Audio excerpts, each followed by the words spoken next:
Enemy has been slain. Double kill. Triple kill. Quadra kill.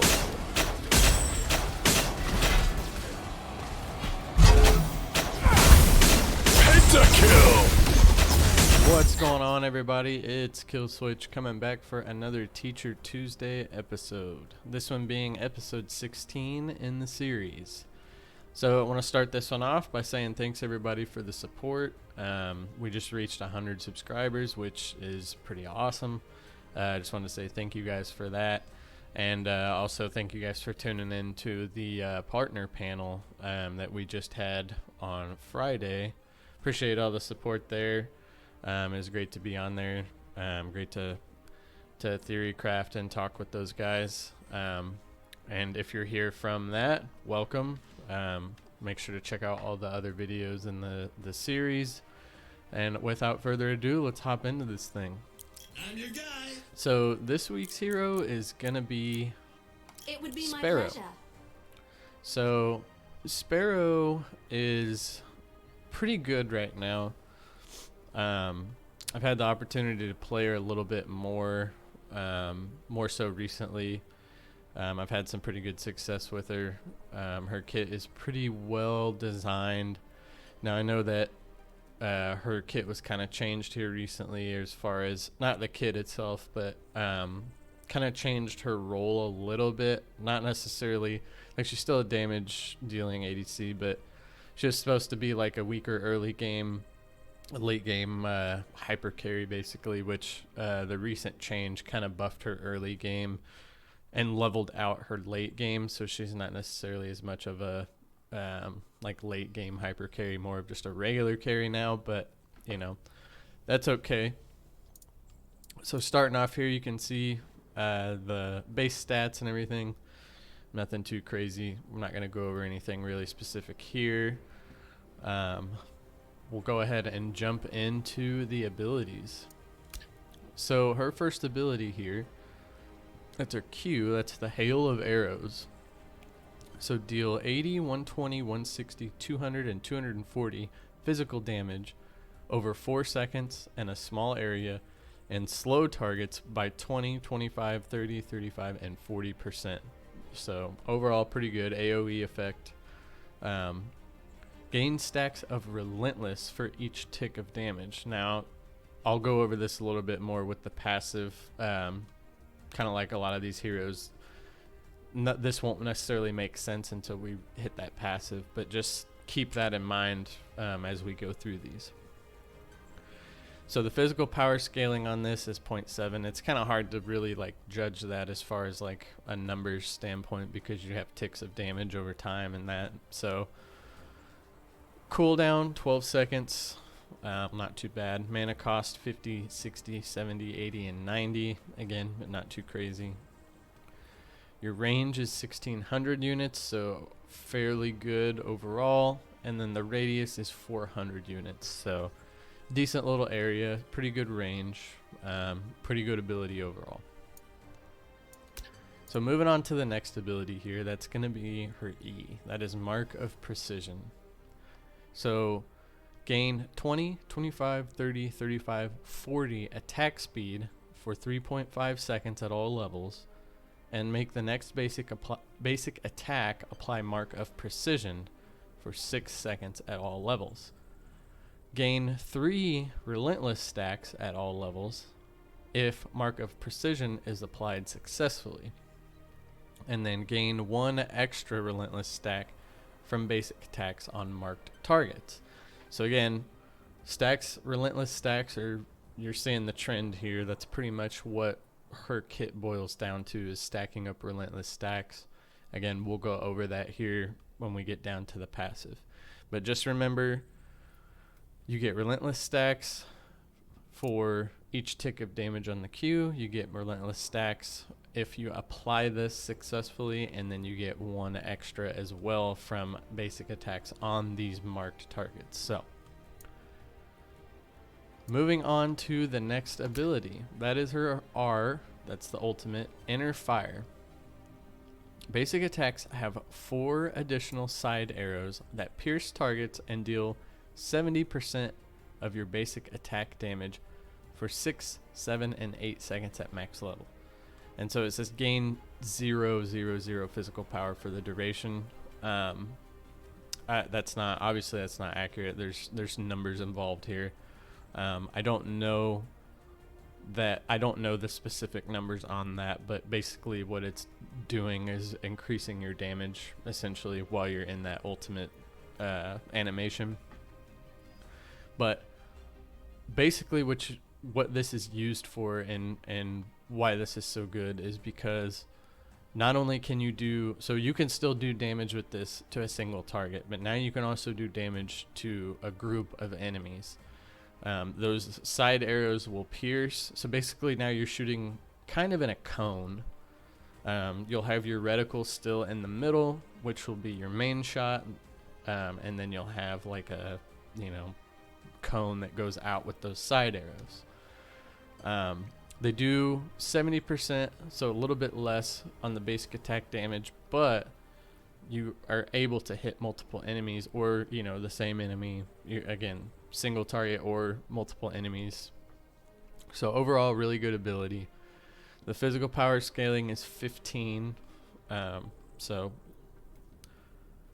cooldown 100, 85, and 70 at max level. So not too bad overall. 50 mana cost at all levels, and then obviously your duration 6, 7, 8 seconds at max level. So this is actually a really good ability. The mana cost is pretty low, which is it's quite a bit lower than most ultimate abilities, so that is pretty nice. The fact that you're just able to melt groups, you can really turn the tide of a fight. Maybe you're outnumbered. Maybe a jungler comes over to gank your lane or something, and it's you and your support versus their support ADC and now a jungler.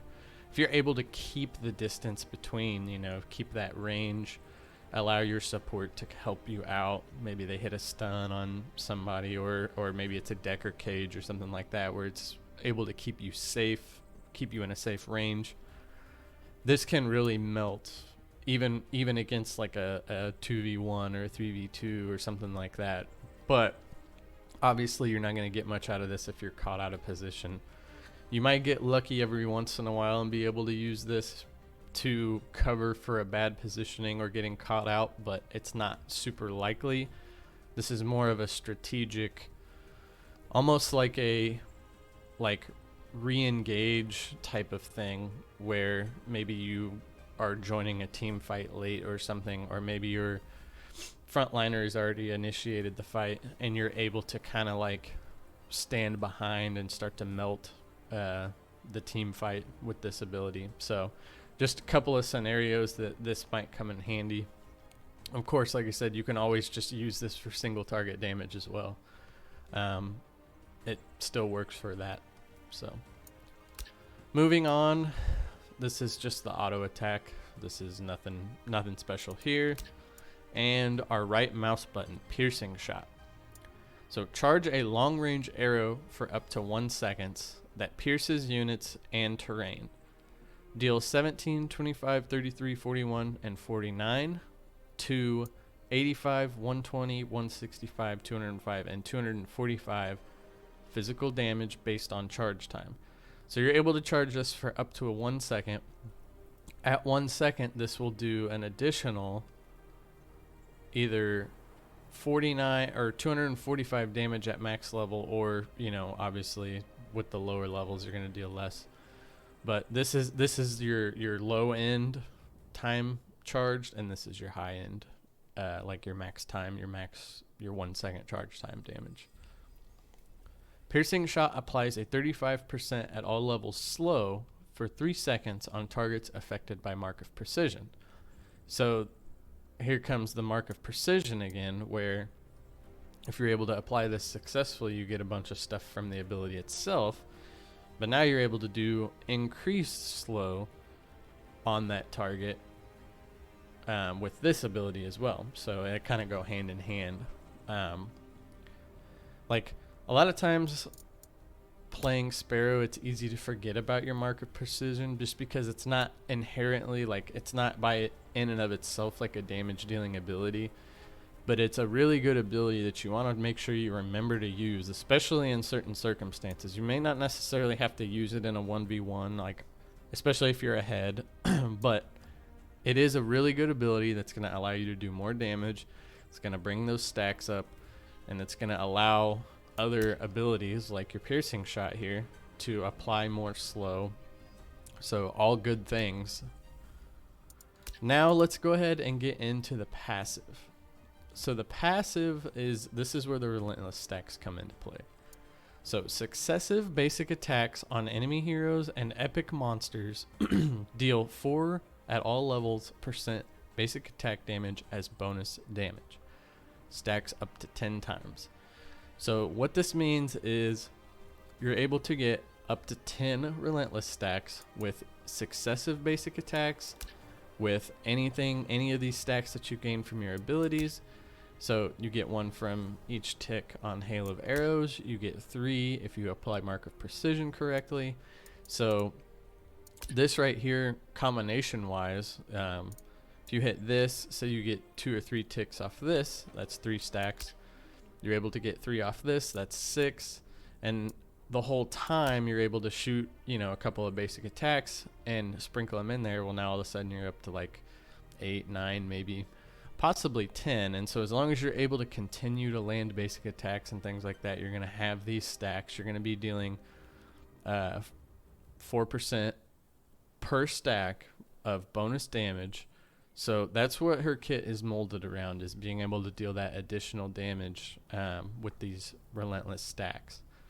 So going into a fight, and kind of the consensus on her before the change to her early game was that she's really, really weak early game. Even with these stacks and these abilities and stuff, she was really weak. You can't just jump into a fight and 1v1 like a Murdoch or a Twin Blast, because earlier on they hit a little bit harder.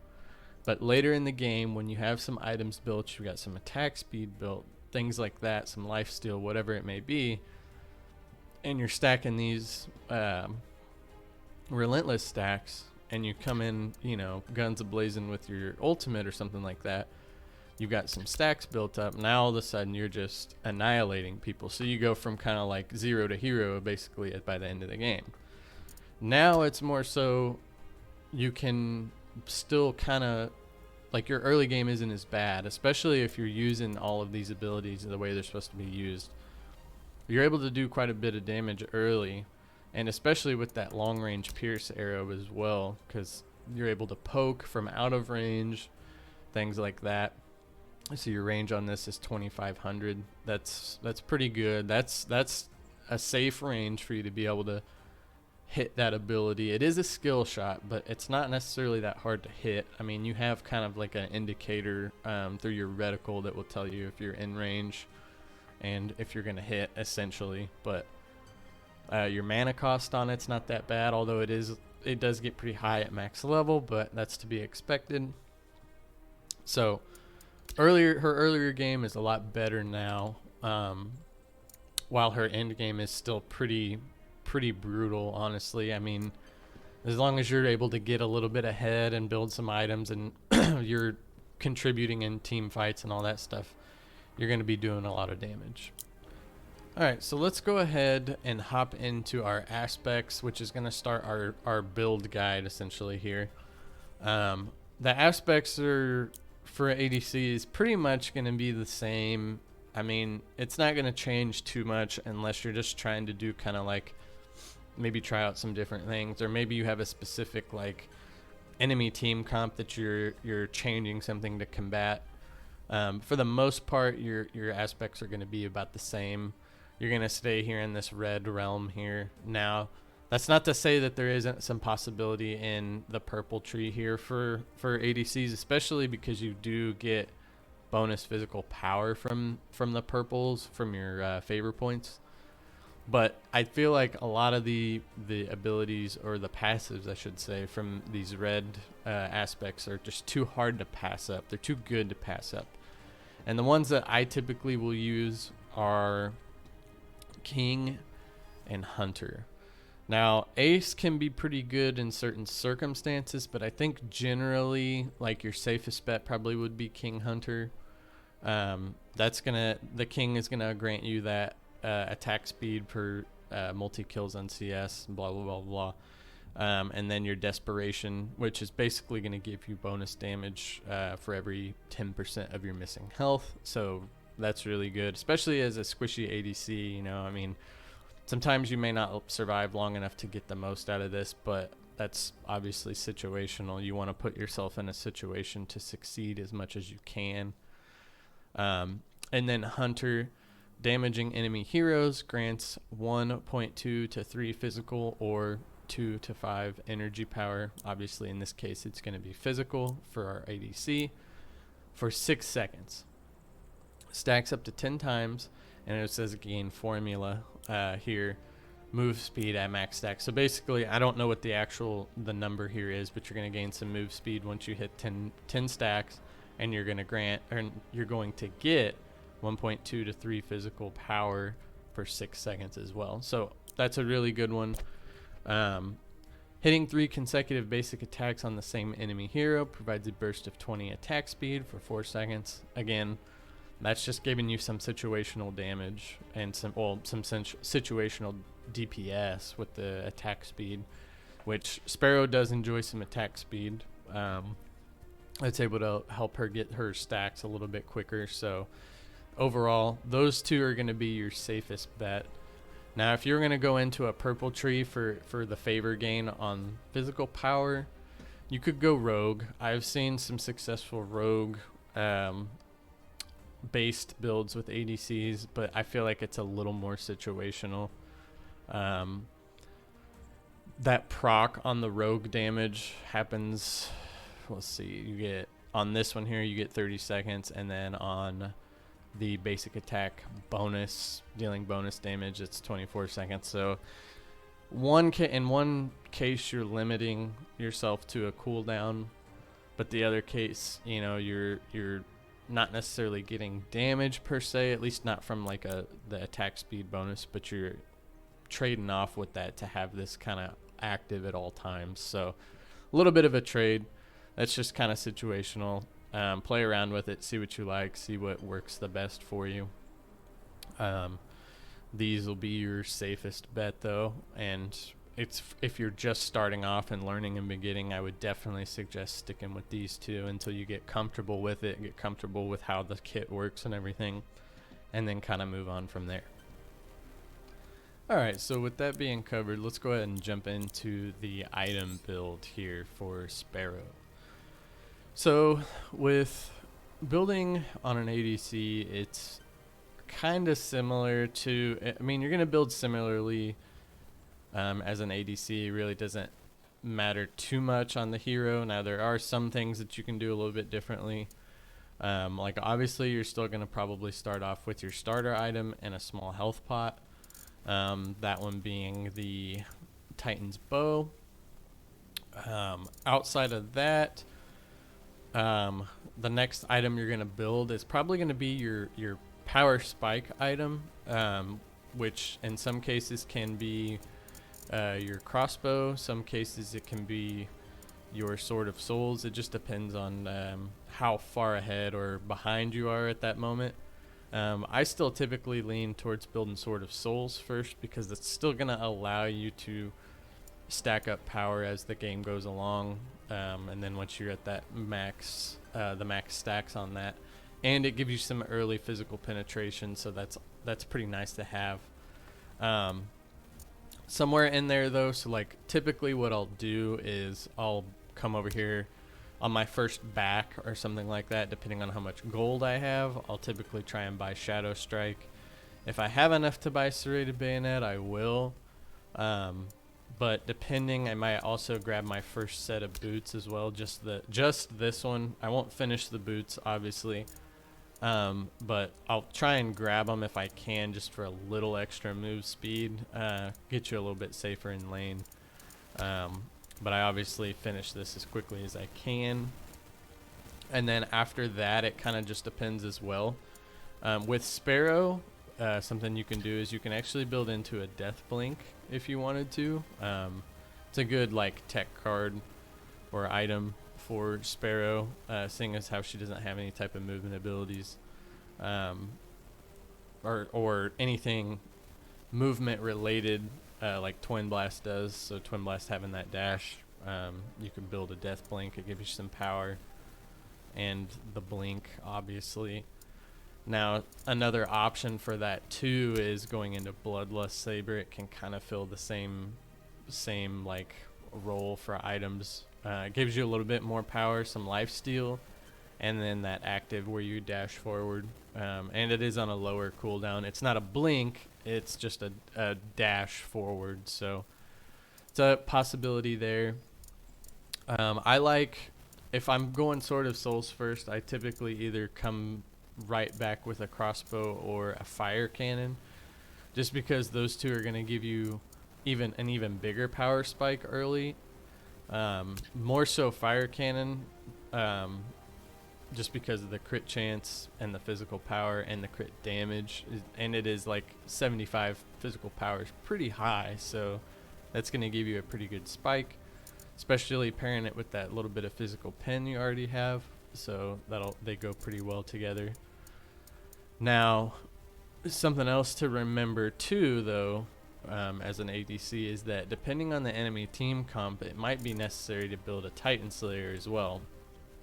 Now, you're not always going to build this, or you won't necessarily always need to build this. It's more so, if the enemy team has 2 or 3 tanks, like if they have tank support, tank jungle, and tank offlane, you're going to want this at some point, just because the damage you get out of it's too good to pass up. But under normal circumstances, you may not necessarily need to build that. So your options are still a little bit open there. Something you can build into is Cloak of Fortune if you prefer to have a little bit more protection. I don't necessarily love this item just because it doesn't give you as much. I mean, it's a lower cost. It does give you that overdrive passive, but it doesn't give you a ton of stats to work with necessarily. At least not in the case of like if I were choosing this or like a Gravedigger's crossbow or something like that. Like obviously I would go with crossbow over this, but depending on the situation, if you felt like you needed something to protect yourself a little bit more, that is an option, as well as the Fate's Gunblade, which gives you the spell shield.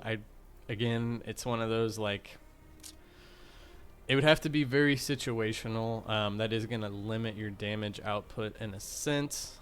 It does give some physical penetration, which is nice, but 55 physical power for a 3,000 gold item, that'll be a decision you have to kind of make on the fly. But I also really like, on Sparrow specifically, Infernal Gunblade. And the reason for that is that passive that your basic attacks will stack attack speed. That's nice because of her passive and the successive basic attacks. That kind of fits in with her kit a little bit. It's not necessarily a must build item, but it's always there. And truthfully, it kind of depends on how you want to build her anyways. I mean, you could go into a more just pure damage, like I'm going to do as much damage as I possibly can. I'm not going to worry about like attack speed or anything like that. That is a possibility, but generally speaking, your options are going to be, they're going to fall into this kind of the range that I've given you so far. Now, something else that you can build into is Doomsbringer Rifle. That's just power and pen. Again, probably not as much a top option compared to some of these other items, but it is there. And then of course you also have, I wouldn't recommend building it, but you do have Jar of Hearts if you really wanted to get some trauma on your basic attacks for whatever reason. That is there for that. You also have Devourer's Blade, giving you some physical power, some lifesteal, and some crit chance. And then excess health becoming a shield, so that is also there for you if you want to use that one.